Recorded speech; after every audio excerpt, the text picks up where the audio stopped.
Bismillahirrahmanirrahim. In this video, we'll see four things basically: functions in PHP, queries in MySQL, and basic PHP debugging for any project. And at the last, a task that you need to perform to learn the basics of PHP. अगर हम functions से start लें तो PHP functions क्या होते हैं? Before that मैं एक चीज़ बताना चाहता हूँ कि आप लोगों ने एक टास्क जो था वो करना था, जिसमें था एक सिंपल क्रड की एप्लीकेशन आप लोगों ने बनानी थी। और वो एप्लीकेशन ये कुछ इस तरह की थी। ये एक आप लोगों में से ही किसी का ये टास्क है जिसने ये कंप्लीट किया हुआ है। It was really straight and very very simple. अगर मैं इसकी बात करूँ रिक्वायरमेंट की, तो आप लोगों ने सिंपल एक पेज बनाना था that have that four menus basically anchor texts and a table having these fields or fields in your database table। और आप लोगों ने एक सिंपल सा database बनाना था। In my case I have a database named as mdf underscore crud, and this database has two tables, student and student classes or student class। Student के table में हमारे पास student ID, student name, student address, student class and student cell number basically. Student class के table में ID and class name. तो basic सा ये क्रट था जो आप लोगों ने कंप्लीट किया है, काफ़ी सारों ने कर लिया। इसमें सबसे पहले मैं बताऊंगा फंक्शंस क्या चीज़ होती है। बिफोर लर्निंग पीएचपी आपको पता होना चाहिए फंक्शंस क्या चीज़ होती है। अब इसमें कोड थोड़ा सा मैं दिखा देता हूँ कि है क्या। सिंपल एक सबसे पहले मेरे पास एक होम का पेज बनाना था। होम के पेज में आपके पास डाटा लिस्ट होके आ रहा है। हमारे पास 4 ऑपरेशन थे जो उसमें सबसे जो हमारा पहला ऑपरेशन था basically CRUD। C for create, R for read, U for update, D for delete. So सबसे पहले जो हमारा रीड का ऑपरेशन है ये हमारा होम में index.php में है। जब आप पहले अपना टास्क कंप्लीट करेंगे basically second task and the task is to create a CRUD operation for simple table और डेटाबेस। तो ये जो हमारे पास लिस्ट होके आ रहा है बेसिकली डेटाबेस से डाटा रीड होके आ रहा है। ठीक है, इसकी सिंपल सी फाइल स्ट्रक्चर में बताया था कि एक कन्फिग का फोल्डर था। मैंने बताया था कि all the common files, code, structure, folder, classes, functions, इन सब के लिए हम एक कॉमन फाइल बना लेते हैं ताकि अगर एक जगह से एडिट करें तो सब जगह से एडिट हो जाए। We don't need to write that function again and again। The main concept of coding is non कि नॉन कोई भी डाटा डुप्लीकेट ना हो। अ, इस कॉन्सेप्ट का नेम ये मेरे जहन से निकल गया। तो ताकि डाटा कोई भी डुप्लीकेट ना हो, एक जगह चेंजेस करें सारी जगह चेंज हो जाए, तो हम एक सिंपल सी कॉमन फाइल बना लेते हैं कन्फिग। जैसे डेटाबेस के कनेक्शंस जो हैं हमारे पास हर जगह बनने हैं, तो उसके लिए हम यूज़ कर रहे हैं एक कन्फिग की file. Basically it's for configuration, and in that configuration we have a function simple variable named CONN। We can use it as CON, we can use it as CONNECTION connection, and we can use it whatever we want। Variable naming conventions, variable name हम simple देते हैं dollar, dollar का sign जो कि shift के साथ 4 की के ऊपर बना होता है, या आपके लैपटॉप में जहाँ पर भी। We can use that dollar that is a notation for variable और variable name, like variable name ABC, या फिर वेरिएबल नेम हो सकता है कनेक्शन जैसे हमने लास्ट फाइल में देखा। वट एवर हमारा वेरिएबल हो सकता है, ये सिंपल हुआ। And then is equal to, and then we can assign value to that variable, and the value should be on single or double quotes, like that variable that named as dollar where it I can give a value like ABC123। Value जो है दो तीन तरह की हो सकती हैं। Value type हमारे पास हो सकती है स्ट्रिंग, हो सकती है हमारे पास इंटीजर, हो सकती है हमारे पास बेसिक। ये दो मैं ज़्यादा कंफ्यूज नहीं करता। If you have value like string means combination of characters or combination of alphabets, numeric might be some others too, and integer means only integers 1 2 3। तो अगर एक वैल्यू को ऑटो टाइप ऑटो वेरिएबल जो है ये type अपनी detect कर लेते हैं, अगर हम इसको 1 2 3 देंगे और आखिर में terminator, that means that we have a variable that is dollar var, and its value is integer 1 2 3। And जब हम देंगे dollar var is equal to quotes के अंदर 1 2 3, तो इट मीन्स के this value is string not integer. अच्छा, difference क्या है? इसका डिफरेंस ये है कि जब हम दो वेरिएबल्स को प्लस करते हैं, प्लस करने का क्या तरीका है? मैं इनके वेरिएबल की नेम चेंज करता हूँ, variable one and variable two. ठीक है, मैं इनके चेंज करता हूँ। अगर मैं इन दोनों को प्लस करता हूँ तो प्लस करने के लिए मैं एक तीसरा वेरिएबल देखता हूँ जिसका मैं सम के नाम से रख देता हूँ। Sum is equal to var one plus dollar var two. तो ये मुझे एरर देगा, क्यों? String can not be added to integer. Basically var one integer है, var टू स्ट्रिंग है, तो दे we can't actually operate that sum operation with on that two variables. So for that we must have actually two integer type of variables, तो मुझे codes remove करने पड़ेंगे। और अगर मैं सिंपली बात करूँ, अगर मैं दोनों मेरे पास स्ट्रिंग हो तो यू नो कि स्ट्रिंग और स्ट्रिंग ऐड नहीं हो सकते, तो इस वजह से हम इसकी वेरिएबल की टाइप डिफाइन करते हैं। एनी हो, जब भी हमने स्ट्रिंग डिफाइन करनी है, हमारा कॉन्सेप्ट है कि सिंपल डॉलर का साइन, वेरिएबल का नाम इज इक्वल टू कोट्स में string, and when it's integer, when we need to perform some numeric operations, add, edit, delete, any other method, then we can use that simple integer method. Okay, so what is functions? Functions are basically some functionality. They have some functionality binded with them. PHP has some built-in list of functions. मैं दिखाता हूँ। ये आ गई PHP functions है। एक simple इनका एक method होता है कि हमारे पास सबसे पहले फंक्शन का कीवर्ड होता है, फंक्शन स्पेस फंक्शन का नाम। मैं कहता हूँ फंक्शन का नाम है, लेट्स सपोज मैं कहता हूँ कि परफॉर्म सम। ये फंक्शन का नाम होगा, कुछ भी हो सकता है। आगे दो ब्रैकेट्स होती हैं जिनको हम स्मॉल ब्रैकेट्स कहते हैं, उसके बाद दो एंगल ब्रैकेट्स। अगेन मैं जाता हूँ फंक्शन, फंक्शन का नाम, स्मॉल ब्रैकेट्स, और हमारे पास एंगल ब्रैकेट्स। एंगल ब्रैकेट्स के अंदर हम जो भी कोड लिखेंगे वो बेसिकली हमारे पास फंक्शनलिटी होगी जो इस फंक्शन के अगेंस्ट परफॉर्म होगी। Okay, function can be some, function have some might parameters or might have not. So इसके लिए क्या, मैं सिंपल सी एग्जांपल सबसे पहले कि दो एक मैं फंक्शन कॉल करता हूँ जिसने यूज़र नेम प्रिंट करना, like you have 20 pages in, और in every page you want to print user name of the user that is logged in. So हम सबसे पहले उसका एक फंक्शन बना लेते हैं। हम उसका नाम रखते हैं प्रिंट यूज़र नेम, इसी तरह ब्रैकेट्स बंद की, एंगल ब्रैकेट स्टार्ट की। अब मैं इसके अंदर सिंपल प्रिंट कराना है ना मैंने, तो प्रिंट के लिए इको यूज़ होता है पीएचपी में। आगे मैंने इको क्या कराना है, एक स्ट्रिंग है, string is what, user name. मैं कहता हूँ user name is Rehan at codify whatever, आगे सेमी कॉलन, सेमी कॉलन लाजमी लगाना है। Okay, so this is how you can print, you can use define a function, and later on हम ये function define हुआ है।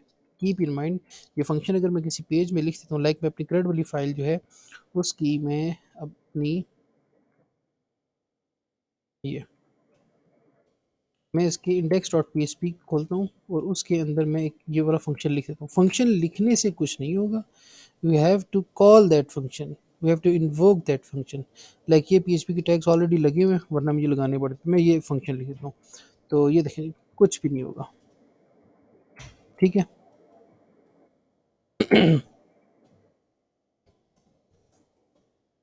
ठीक हो गया। ये हमारा ऐड का, ये होम का पेज है।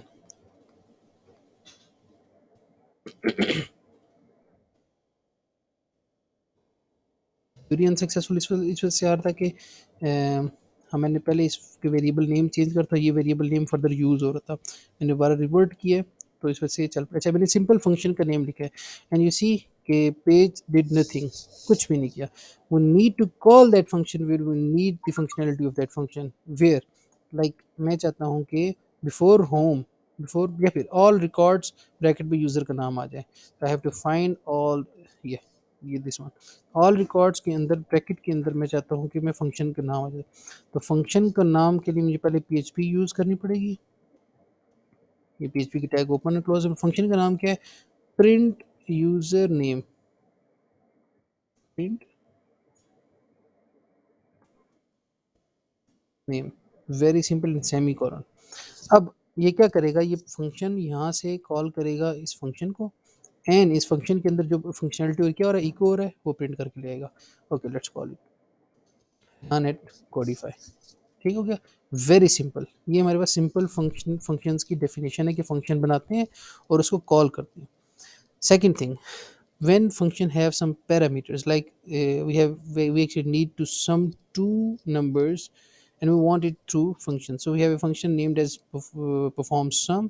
हम इस फंक्शन के अंदर क्या करते हैं, इस फंक्शन के अब दो पैरामीटर क्या होते हैं कि जो इनपुट इसने लेनी है, बेसिकली पास हम इसको करते हैं। मैं कहता हूँ var one comma var dollar var two, दो variables basically as an input इसको पास हो रहे हैं। सो लेट्स गो अहेड, हम क्या करते हैं, दो का सम करते हैं और उस सम को प्रिंट करा देते हैं। मैं कहता हूँ var 3 के नाम से एक वेरिएबल है, या फिर var sum रख देते हैं, and it has var 1 plus var 2। Okay, और मैं प्रिंट करा देती हूँ इको सॉरी डॉलर सॉरी, हाँ। अब देखिए, वेरिएबल के कोड्स नहीं लगाने पड़ते, जस्ट सम लिखूंगा। अगर बेशक इसके अंदर स्ट्रिंग आ रही हो या कुछ भी आ रहा हो तो मुझे कोड्स नहीं लगाने पड़ेंगे। वेरिएबल को डायरेक्ट मैं इको करूंगा तो पीएचपी कंपाइलर इसको ऑटो अंडरस्टैंड कर लेगा कि वी डोंट नीड कोड्स, या फिर ये खुद स्ट्रिंग है। इंटीजर हुआ तो उसको इसी तरह प्रिंट करा देगा, वो इतना अंडरस्टैंड कर लेगा। ठीक हो गया। तो अब मैं इस फंक्शन को यहाँ पर index dot P H P की फाइल में जाता हूँ, यहाँ ही कॉल कर लेता हूँ। अच्छा, अब इसको ये अगेन ये फंक्शन डेफिनेशन है, फंक्शन कॉलिंग नहीं है। देखिए, इस पेज में कोई असर नहीं पड़ा जब तक मैं इसको कॉल नहीं करूँगा। मैं कॉल किधर करता हूँ, मैं लेट्स सपोज कहता हूँ कि मैं कहता हूँ जी कि हाँ, कोडिफाई के आगे ना दो नंबर का सम आ जाए, तो इसको ज़रा मैं डैश डैश लगा के लिख देता हूँ, sum is equal to again that P H P, because we need that function call from here, we need PHP code। okay, what's function name, perform sum, क्या पी आर। अच्छा, ये name copy paste करने में आसानी है, लिखने में अक्सर टाइप मिस्टेक हो जाती है। अब वेरिएबल वन और variable two, we have to options कि हम वेरिएबल नेम, वेरिएबल में कुछ डाटा रख के पास करें या डायरेक्ट पास करें। पहले मैं डायरेक्ट पास करता हूँ, लाइक वी हैव 5 and 6, तो 5 will be passed to this function and 5 will be saved in variable 1 and 6 will be passed to variable 2, and then 5 plus 6 is equal to sum, and sum will be echoed on that function call where that function is calling। अब हम इसको करते हैं, देखिए sum is equal to 11, 5 and 6 11, ये मैंने dash dash लगाया था, ये एचटीएमएल वाले सिंपल एक, ये मैंने पीएचपी का फंक्शन कॉल किया। अब मैं क्या करता हूँ, मैं कहता हूँ नहीं भाई नहीं, we have some variables that have some content, लगे हुए इसी के अंदर लिखते हैं। मैं कहता हूँ मेरे पास वार ए, उसमें मेरे पास है A5, एंड वार बी है, उसमें वेरिएबल का नेम कुछ भी हो सकता है, मैं अपनी मर्जी से रखूँ, उसमें है 6। नाउ मैं यहाँ पर इसको पास करता हूँ, वार ए वार बी। ओके, प्रीटी स्ट्रेट कि यहाँ से फंक्शन कॉल हुआ है, इसने वेरिएबल ए यहाँ से लेने, वेरिएबल बी यहाँ से लेने एंड इनकी वैल्यूज़ यहाँ पर आ जाएंगी और ये वैल्यूज़ पास हो जाएंगी फंक्शन में, and function will echo that sum same as we did before. Okay, ये देखिए अगेन 11, मैं वैल्यूज चेंज करता हूँ, मैं कहता हूँ जी 9, ये देखिए 14 हो गया। अगर मैं यहाँ इसको स्ट्रिंग एक वेरिएबल भेज दूँ, जो हमने पहले बात की थी, क्या होगा देखें जी। ठीक है, तो नहीं उसने पैरामीटर को पार्स किया और हमारे पास सिंपल उसने एरर दे दिया। So this is function and how we can use it, how we can pass parameters to function, what is variable and what are the basics of PHP. So now हम देखते हैं कि आप लोगों ने जो CRUD बनाया है उसमें आप लोगों ने कहाँ कहाँ फंक्शन यूज़ किए हैं। मैं फॉर नाउ अपने कोड को वापस अपनी ओरिजिनल स्टेट में कर देता हूँ। ये हो गया, ठीक हो गया। अच्छा, आप लोगों ने डेटाबेस कनेक्शंस के लिए बेसिकली गौर करना, ये वेरिएबल है is equal to this is function my SQLi connect. The difference is this is default PHP function, ये हमें बनाना नहीं पड़ा, पीएचपी ने हमें फंक्शनलिटी दी है कि हम बने बनाए फंक्शन को यूज़ करें अपने डेटाबेस कनेक्शन के लिए। And what are these parameters? They are four parameters: first, second, third, and fourth. First parameter is host name, username of database DBMS, password and database name। ठीक है, ये database का user name है root. Okay, सो ये हमारे पास एक function है पूरा, जिसको बना बनाया फंक्शन हमने यूज़ किया है। तो हमारे पास इश्यूज़ किस तरह के आ रहे थे कि डेटाबेस कनेक्शन में अगर हों तो, कि जैसे ये या और ये पीएचपी की एक फंक्शनलिटी है डाई। डाई का मतलब है कि पीएचपी का कोड ये हॉल्ट कर दो and the parameter is connection failed. Die का पैरामीटर लेता है कि what should be printed on screen, output screen. So this is how you can use functions in PHP and how you can use default functions of PHP in your code. हम कुछ PHP के default functions देख लेते हैं ताकि हम quickly अपना थोड़ा सा आगे की तरफ जा सकें। लाइक दिस, ये इसने बेसिक फंक्शन बना के दिखाया हुआ है। अ, मैं आपको दिखा देता हूँ। जैसे ये है, तो इसी ले लेते हैं। ये इसने सम भी किया हुआ है। एक रिटर्न की टाइप भी होती है, वो हम बाद में डिस्कस कर लेंगे। हम्म, मैं एरे के फंक्शन ले लेता हूँ। अब जैसे मैं दिखाऊँ, ये एक वेरिएबल है कार्स। कार्स के अंदर एक फंक्शन है एरे। एरे क्या कर रहा है, तीन या फिर जितने मर्जी पैरामीटर्स दो इसको, ये उसकी एरे बनाता है। एरे क्या होता है ये हम डिटेल से बाद में देखेंगे। मैं एक और लिखता हूँ। मैं मेरे पास लेट्स सपोज कि एक स्ट्रिंग है। स्ट्रिंग किस तरह की है, मैं कहता हूँ मेरे पास एक स्ट्रिंग है, एक बड़ी मेरे पास एक स्ट्रिंग है जिसमें लिखी हुई है मैं स्टूडेंट्स के नेम है। मैं कहता हूँ रेहान है, बिलाल है, सग़ीर है, सयाम है, हैदर है, लीज़ा है। अब ये मेरे पास एक स्ट्रिंग है। मैं चाहता हूँ कि ये स्ट्रिंग कोमा सेपरेटेड स्टूडेंट्स के नेम मुझे रिटर्न करे। तो मैं क्या करूँगा, लिखूँगा पीएचपी स्ट्रिंग कोमा कुछ भी लिखूँगा, लेट्स ये। तो ये मुझे कुछ फंक्शंस दे देगा, ठीक है? और उन फंक्शंस को मैं यूज़ करूँगा एक वेरिएबल में, और वेरिएबल में प्रिंट करूँगा तो मेरे पास आ जाएगा। ये स्टैक ओवरफ्लो बहुत ज़बरदस्त वेबसाइट है एनी टाइप ऑफ कंटेंट और डिबगिंग के लिए। ये इसमें बता दी एक्सप्लोड का फंक्शन है। तो इसको पैरामीटर फर्स्ट जो पास होगा वो डेलीमीटर है कि कौन किस चीज़ से हमने स्ट्रिंग को डिवाइड करना है, और सेकंड पैरामीटर हमने वो बेसिकली स्ट्रिंग इसको पास करनी है। मैं इसको कोई भी फंक्शन यूज़ करने से पहले उसको पहले पढ़ ले, पीएचपी एक्सप्लोड। ये देखें, ये इस फंक्शन की डेफिनेशन है। वो क्या कह रहा है, break a string into an array. Array क्या होता है हम डिटेल से बाद में देखेंगे। ये स्ट्रिंग है, जैसे hello world it's a beautiful day. तो वो कह रहा है इसको एक्सप्लोड कर रहा है स्पेस के साथ। तो हमारे पास इस स्ट्रिंग में जितनी स्पेसिस आ रही हैं, 1 2 3 4 5, 5 टाइप प्लेसेस पे इसको ब्रेक करेगा, और स्ट्रिंग की जितनी एक ये इंस्टेंस बना देगा, दूसरा बना देगा, तीसरा चौथा, एक और चौथा पांचवा, 6 इंस्टेंस बना देगा और 5 जगह से ब्रेक करेगा।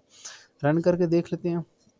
ये देखें जी, हेलो को अलग कर दिया, वर्ल्ड को अलग कर दिया, 1 पे फेंक दिया, 2 पे। ये अरे हम पढ़ेंगे तो आपको समझ आएगी ये क्या होता है। ठीक हो गया, तो हम इसको एक एक्सप्लोड का फंक्शन जो है बाई डिफ़ॉल्ट पीएचपी का फंक्शन है, हम इसको सिंपल यूज़ करते हैं। एक वे ये मेरे पास है स्टूडेंट नेम के नाम से हमारे पास एक स्ट्रिंग है, कोमा लाजमी बताना है। मैं सिंपल एक्सप्लोड करता हूँ स्टूडेंट नेम्स को, और मैं इसको एक वेरिएबल में दे देता हूँ सेपरेटेड स्टूडेंट्स। ठीक हो गया, ये हो गया। ये मैं कोड उठाता हूँ इंडेक्स अपनी पे, क्योंकि हम लर्न कर रहे हैं इस वजह से मैंने एक रॉ फाइल्स बनाएंगे। Okay, very simple. मैंने स्टूडेंट्स नेम की एक स्ट्रिंग थी, उसको एक्सप्लोड किया। एक्सप्लोड की फंक्शनलिटी क्या करेगी, break that string with the delimiter. And what's the delimiter, delimiter हमें दिया ही नहीं है, पहला पैरामीटर इसका। ये देखिए, हम पढ़ लेते हैं फंक्शन को। ये देखिए डेफिनेशन यूजेज में वो क्या कह रहा है, ये सिंटैक्स है कि नाम हो, सेपरेटर है, स्ट्रिंग है और लिमिट है। ठीक है, सेपरेटर क्या, required specify where to break this string. It means that the point जहाँ से हमने स्ट्रिंग को ब्रेक करना है, this point can be space, can be comma, can be apostrophe, can be a string basically। और basically जो string है जिसको हमने ब्रेक करना है, एंड द लिमिट के कितने हमने एरे एलिमेंट्स, एक स्ट्रिंग के अंदर 1000 कोमे आ रहे हैं तो हमने पहले 10 उठाने, तो वो लिमिट देंगे हम। सो फंक्शन को पढ़ के अंडरस्टैंड करना है, उसके बाद उसकी इंप्लीमेंटेशन करनी है। आप तो देखें, ये लिमिट को ऑप्शनल दिया हुआ है। स्ट्रिंग पहला पैरामीटर सेपरेटर और स्ट्रिंग रिक्वायर्ड है, तो हमने दो ही देने जो रिक्वायर्ड है, ऑप्शनल आपकी मर्जी है देने की ज़रूरत है। मुझे कोई लिमिट की ज़रूरत नहीं है, तो simply have to give that comma and the string name, and it will break that string in from 5 places and make it 6 instances। Now I need to print that print names। तो यहाँ एक error आएगा, लेकिन मैं आपको समझाता हूँ क्यों है। ये देखिए नहीं दिया एरर, माशाल्लाह। अच्छा, वैसे जो एरे होता है, एरे को प्रिंट करने के लिए, सॉरी ये तो स्ट्रिंग प्रिंट हुई है ना, तो हमने ये जो, ये अब एरर देना चाहिए। देखिए ये कह रहा है एरे है। तो एरे जब हमारे पास हो तो एरे बेसिकली इंस्टेंसेस होते हैं हमारे पास। एक जो नंबर ऑफ, जैसे एक वेरिएबल है उसके अंदर हम ये कार्ड्स है, कार्ड्स को 1 2 की एक सीक्वेंस ऑफ स्ट्रिंग्स होती है हमारे पास।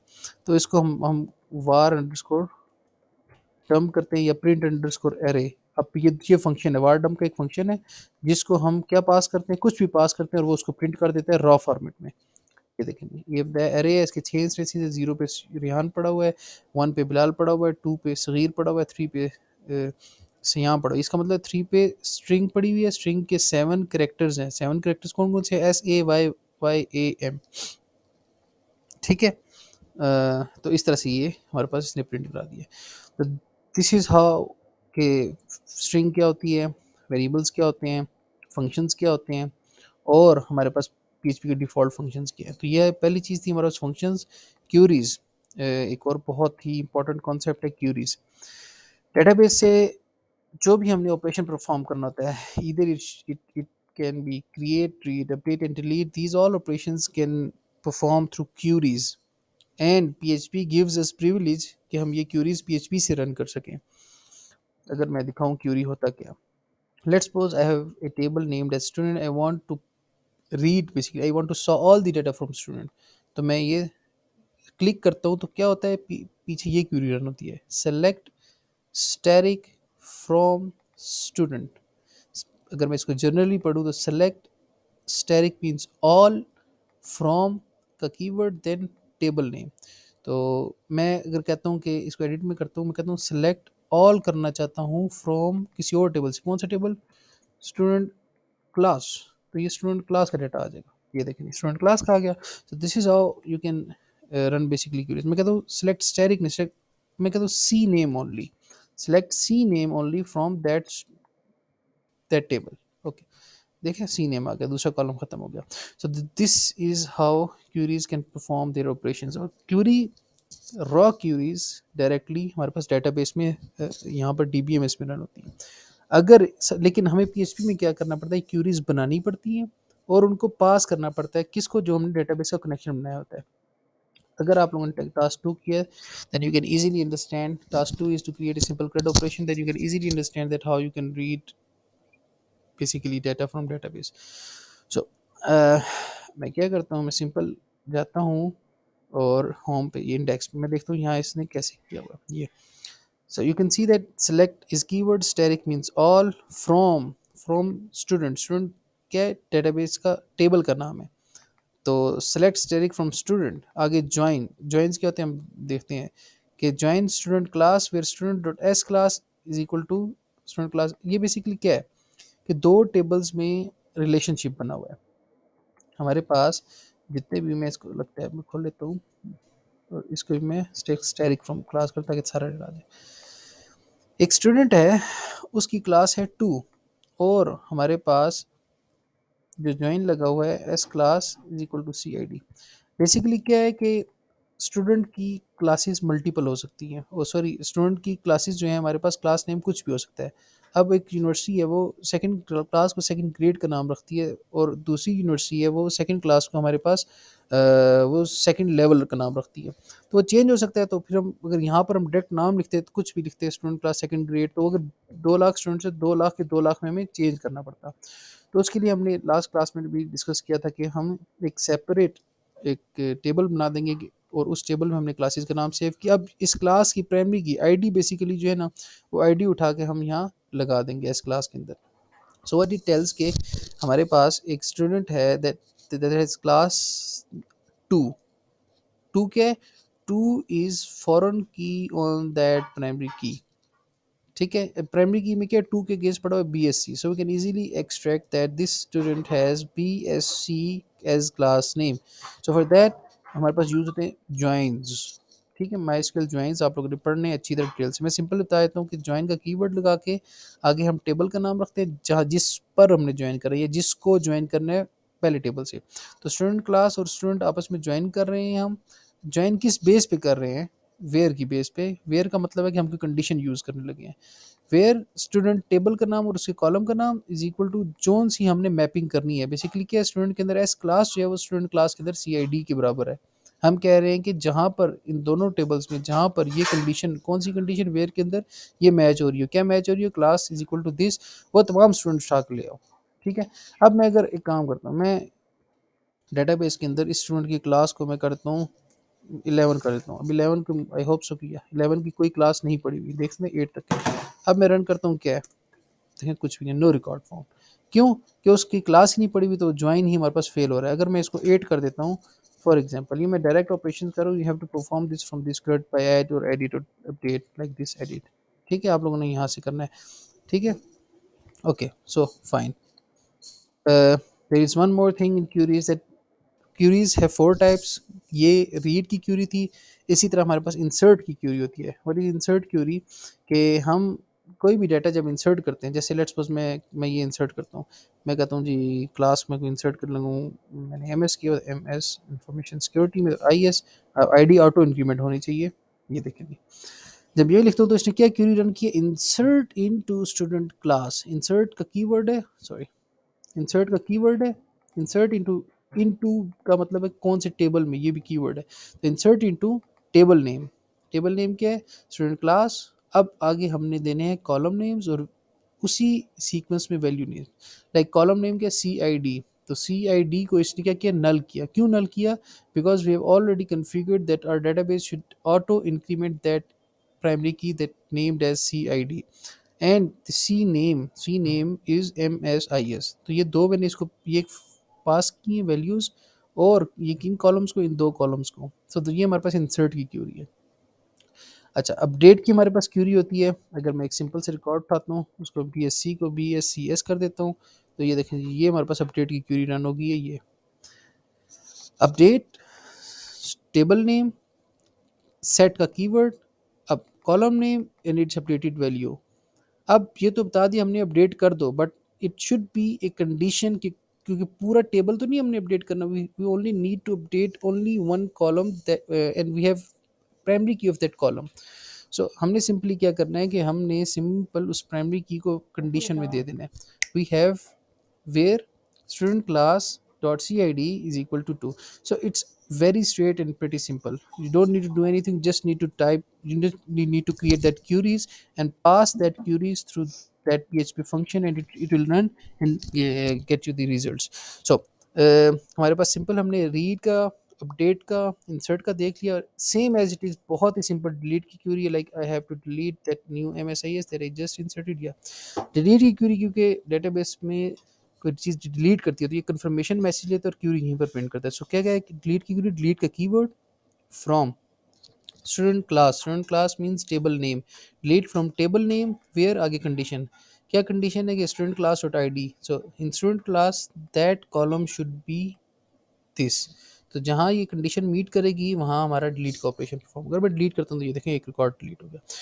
सो ये मैंने डीबीएमएस में डायरेक्ट ऑपरेशंस परफॉर्म करने थे। In CRUD application you just need to perform that operations directly from your code, from your PHP, and the method is to write your query or build your query first, and in that query you have to add basically dynamic parameters and pass that query to that MySQLi query function, and how it would know that in on which database it should run that query. Like we can have, like I have these 10 tables or 10 databases or whatever. So हम एक connection के variable में जो हमने file यहाँ include कराई हुई है, हेडर, उसके अंदर हमने कन्फिग की फाइल इंक्लूड करी हुई है, उसमें हमने दिया हुआ है कि इस डेटाबेस में ये ऑपरेशन परफॉर्म करो। तो ये क्या करना है हमने, सिंपली कि इस कनेक्शन, इस डेटाबेस को जो हमने बनाया हुआ है, ये वाली क्यूरी पास करनी है, और माई स्किल क्यूरी के फंक्शन में ये दो पैरामीटर्स पास करें तो ये क्यूरी रन हो जाएगी। और अगर क्यूरी ना रन हुई तो क्यूरी अनसक्सेसफुल पास हो जाएगा। ओके, सो रिजल्ट, ये क्यूरी इस फंक्शन ने रन की और ये रिजल्ट में आ गया। अब नाउ हम क्या कर रहे हैं, एक और फंक्शन है कि रिजल्ट को चेक कर रहे हैं कि रिजल्ट में कुछ आया भी है या नहीं। तो उसके लिए एक और फंक्शन PHP का यूज है, my SQLi underscore num underscore no. By the way my SQLi means injection. अगर हम माई SQLi नहीं यूज़ करेंगे तो पुरानी PHP में ये माई SQL, ये इंजेक्शन लगता है, हैक हो सकती है आपकी डेटाबेस, बेसिकली हैक हो सकता है। Anyhow, this is not for you, basically this is for advanced level. Okay, mysqli num rows के फंक्शन को रिजल्ट जो ऑब्जेक्ट जो हमारे पास इस फंक्शन ने रिटर्न किया है वो पास करेंगे, तो हमारे पास number of rows that is result of that query that we made here, तो वो हमारे पास रिजल्ट आ जाएगा और हम कंडीशन लगा रहे हैं कि if that is greater than zero. So this is very easy. So how you can pass queries, how you can create queries. Now PHP debugging. What is PHP debugging? PHP debugging क्या है कि आप लोग के पास errors आते हैं, issues आते हैं. So how we can trace down that issues. Simply हम क्या करते हैं, लेट्स सपोज कि मेरे पास ये कन्फिग है, मैं कहता हूँ कन्फिग नहीं कन्फिग्स है, ठीक है ना, यहाँ पर है. अब इसको एरर देना चाहिए, मैं इसको रन करता हूँ. इंक्लूड किया हुआ है, ये इसको रिक्वायर करना है इन्होंने, जो मैंडेटरी फाइल होती हैं वो रिक्वायर होती हैं. स्टिल नहीं दे रहा. कि मैं और की एरर बनाता हूँ. मैं कहता हूँ जी अ, ये सेमी कॉलन में रिमूव करता हूँ. मैं कहता हूँ सेमी कॉलन नहीं है फाइल, ये आई थिंक सो मैं गलत रन कर रहा हूँ.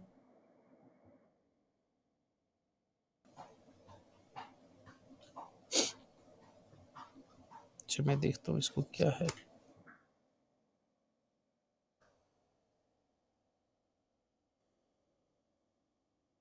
जी जी. अब ये पेज ही नहीं चल रहा, क्यों? अच्छा ऊपर वाले सेमी कॉलन से भी नहीं चलना चाहिए इसको.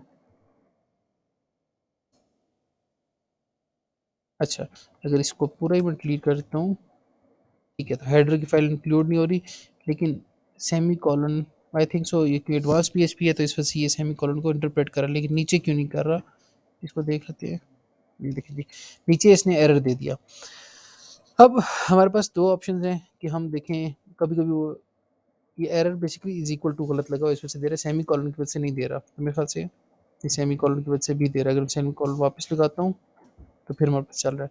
मैं कहता हूँ मैं कुछ यहाँ गलत ये लिख देता हूँ. ये देखें ये PHP फाइल नहीं चलना चाहिए, तो ये एरर को मैं डिबग कैसे करूँगा कि मैं पहली लाइन पे जाऊँगा अपनी. सबसे पहले मैं लिखूँगा, देखूँगा ये फाइल यही है, आ भी रहा है कि नहीं आ रहा. मैं कहता हूँ इको टेस्टिंग, या फिर डिबगिंग की एक स्ट्रिंग है उसको मैं इको करवा रहा हूँ. एग्जिट लगा रहा हूँ. Exit means halt that code from here and print what I wrote just in echo. Okay अभी भी नहीं चल रहा ये. अच्छा एग्जिट का फंक्शन बनेगा.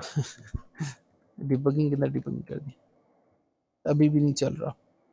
ठीक है, क्योंकि ये नीचे एरर ही ऐसा है कि ये हमारी PHP. अच्छा अच्छा, दो तरह के एरर होते हैं, वार्निंग्स होती है, फेटल एरर्स होते हैं हमारे पास, और हमारे पास स्क्रिप्टिंग के एरर होते हैं. अगर कोई PHP का लेवल का एरर है, जो भी हमारे पास आ रहा था कि पेज नहीं शो हो रहा, तो फिर हम उसको देखते हैं अपनी PHP की एरर लॉग की फाइल में, वो लॉग कर रहा होता है. अब मैं ये लिनक्स यूज़ कर रहा हूँ, मैं कहता हूँ अपेची की लॉग सिंपल, तो वो मेरे पास आ जाएगी डिटेल ये. अब मेरे लिनक्स में मैं ये फाइल ओपन करूँगा तो वो मेरे पास दिखा देगा कि क्या एरर है.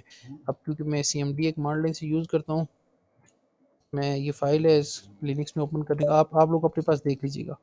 ठीक है, ये आ गया. ठीक हो गया, तो मेरे पास ये एरर दे. तो एरर क्या है देखें जी, undefined variable con whatever जो भी दे रहे हैं, मैं इसके एंड से देख लेता हूँ. ये पूरी इसने फाइल ओपन कर ली ना, इसमें देखने का है टेल डैश एफ. ये इसने ये अनएक्सपेक्टेड STASF जो मैंने आपको याद हो तो यहाँ पर ये यहाँ पर ये लिखा था ना, तो वो इसने मुझे यहाँ बता दिया. तो आप लोगों की विंडो में ये बहुत ईजी है, लिनक्स में थोड़ा ट्रिकी है, लेकिन आप लोग अपने विंडोज़ में देख लेना कि आपके पैची के एरर लॉग कैसे दिखते हैं, वो आपको बता देंगे कैसे दिखते हैं. ठीक है, लिनक्स है तो मैं आपको लोगों को उस तरह से एक्सप्लेन नहीं कर सकता. बट एनी ये हमारे पास है जो PHP के एरर्स हैं, इनको डिबग करने का तरीका है. अच्छा एक और हमारे पास एरर आ सकता है, फॉर एग्जाम्पल हमारे पास अक्सर आता है कि लाइन नंबर क्या है. ठीक है, ये क्यूरीज के अंदर एरर आते हैं, तो उसको आपने क्या करना है, उस क्यूरी को आप लोगों ने सिंपल जिस वेरिएबल में रखा है उसको प्रिंट कर देना है, लाइक SQL. ठीक है, मैं सिर्फ इसको इको इको इको कर दिया, और ये मेरे पास ये देखें ये मेरे पास क्यूरी प्रिंट हो गई है. अब मैं कोई ऐसा केस बनाता हूँ जहाँ पर उस क्यूरी में कोई ना कोई एरर, मैं स्टूडेंट टेबल ने मैं स्टूडेंट को स्टूडेंट्स कर देता हूँ. ठीक है, ये देखिए जी, स्टूडेंट को मैंने स्टूडेंट कर दिया, तो ये इसने मुझे एरर दे दिया क्यूरी अनसक्सेसफुल. अब मैं पहले मैं इसको ख़त्म करता हूँ। ये आप लोगों के पास इस तरह की एरर आ रही है। तो इस एरर को किस तरह चेक करना है, आपने सिंपल क्यूरी को प्रिंट करना है। क्यूरी को प्रिंट करने के बाद इस क्यूरी को डायरेक्ट डेटाबेस में रन करना है। ये यहाँ तक क्यूरी है, ये डायरेक्ट डेटाबेस में रन करेंगे तो पता चल जाएगा एरर। डेटाबेस आपको क्या बता रहा है, ये टेबल एमडीएफ क्रड, इस डेटाबेस के अंदर ये टेबल डजंट एग्जिस्ट। तो बाकी स्टूडेंट्स नहीं है बल्कि स्टूडेंट अवेलेबल है। तो just need to go and check our table name, या हम इसको देखते हैं, इसको रेक्टिफाई किया। नाउ इसको हम अब दोबारा रन करते हैं तो ये हमारे पास रन होनी चाहिए। देखें ये हमारे पास रन होगी। इस क्वेरी को दोबारा उठा के हम लाते हैं। सो दिस इज़ ऑल कि हम क्वेरी किस तरह कर सकते हैं। मैं क्विकली से एक इंसर्ट की क्वेरी जो है, इंसर्ट का पेज है हमारे पास, इंसर्ट का हमारे पास ये ऐड का, ये ऐड की जो है हमारे पास, यहाँ मैं एक डिबग करता हूँ इसको जी। तो इंसर्ट हमारे पास है, ये ऐड का पेज है, इसको ओपन किया मैंने। अब इसके अंदर क्या हो रहा है, हमारे पास एक फॉर्म बना हुआ है, ठीक हो गया। और ये फॉर्म हमारे पास सिंपली सबमिट हो रहा है, और फॉर्म का एक्शन हमारे पास किधर है, सेव डाटा के अंदर है। ये सेव डाटा की फाइल है, ठीक है। इसके अंदर उस फॉर्म के साथ तमाम फील्ड्स गेट हो रही हैं और ये क्यूरी रन हो रही है। तो मैं क्या करता हूँ, एस नेम की जगह एस नेम्स कर देता हूँ, लाइक इस तरह का क्यूरी मेरा आ रहा होता है। या फिर मैं क्या करता हूँ कि हमारा कोई इस तरह के आप लोगों के वेरिएबल नेम, यहाँ पर कुछ और वेरिएबल का नेम था, यहाँ कुछ और था, या फॉर्म की फील्ड और थी, तो इसको भी आप लोगों ने क्या करना है, सिंपल इको करना है SQL and that's all। आप लोगों के पास क्यूरी आ जाएगी। you need to print that query, run or direct my page my admin, and it will give you hint that what was error। मैं कहता हूँ रेहान, अच्छा अनएबल टू रीड, अच्छा ठीक है, ये मेरे लिनक्स का मसला, ये आप लोगों के पास नहीं आएगा। एनीवे जब आप इसको रन करेंगे तो आपके पास ये फॉर्म सबमिट होकर एक और पेज पे चला जाएगा, और उस पेज पे वो क्यूरी प्रिंट होगी जैसे हमने किया। ये मेरे लिनक्स में क्या मसला, मैंने वर्चुअल एनवायरनमेंट सेट की है मैं अपने, ताकि कोई एक्स्ट्रा कोई भी मेरे पास ऑपरेशन ना परफॉर्म कर सके विदाउट माई प्रिविलेज बेसिकली। अच्छा, आप देख रहे होंगे, आप लोग लोकल होस्ट लिखते हैं तो मैंने पूरी वेबसाइट लिखी हुई है। Basically this is not website, this is my local host virtual environment. तो इस वजह से एरर आ रहा है। अच्छा, इसी तरह आप लोग क्यूरीज जो है वो बहुत इजीली डिबग कर सकते हैं ना। वो मैं वीडियो थोड़ी सी लंबी हो रही है, मैं स्ट्रेट जाकर आप लोगों को टास्क की तरफ आता हूँ। ओके, टास्क 2, आप लोगों ने सिंपल एक CRUD ऑपरेशन किया है। और CRUD ऑपरेशन कैसे किया है, एक दो टेबल्स पे। नाउ मैं आपको एक टेबल दूंगा and you have to perform CRUD operation on that table.